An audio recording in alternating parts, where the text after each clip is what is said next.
Hej alle sammen og velkommen til den her video, hvor jeg vil vise jer, hvordan jeg laver min hestehale med et puff. I lost her in the cold. It's unfair, she's out there somewhere. Du kan både have glat hår eller krøllet hår til det her look, så det bestemmer du helt selv. Jeg har glat hår. Så jeg starter bare med at ræge mit hår igennem, så der ikke er nogen knuder. Sitting at the train stop, red Nike high tops, listening to hip hop while we were waiting. Started conversating before I got a name. Så bruger jeg min Hans De Fugu Quicksand, og det her vil bare give mig en masse volumen i håret. Og jeg putter det bare på hovedbunden, og sådan skubber håret op.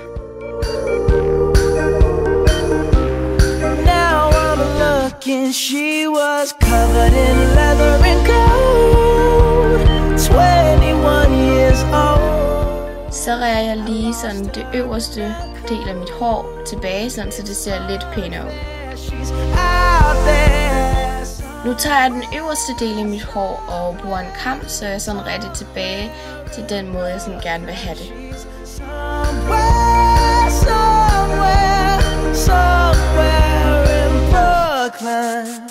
On the street, kicking rock, circle in the same block, green point of Flatbush, checking every corner shop. Når den her puff sidder som den skal, sætter jeg en hårnål i, og det her er sådan en stor hårnål, så den vil virkelig holde på håret. Og jeg sætter 2 af dem i sådan på kryds, sådan så de virkelig holder. Og det er sådan, du laver dit puff.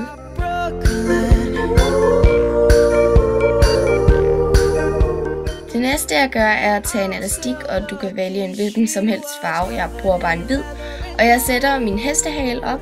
Og det skal ikke være nogen specielt høj hestehale, den sidder bare sådan bag på hovedet, lige sådan der hvor den skal. Og jeg sørger virkelig for at det er sådan en stram hestehale, så den virkelig holder, for det er sådan lidt et stramt look.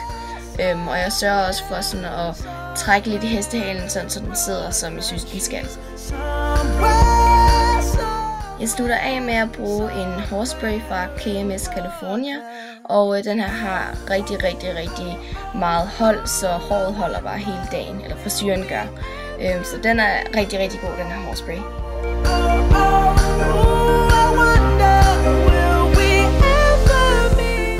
Hvis der er noget, du eventuelt lige vil fikse, så kan du også bare gøre det med en kam, hvis der nu er nogle babyhår, der lige skal reddes tilbage.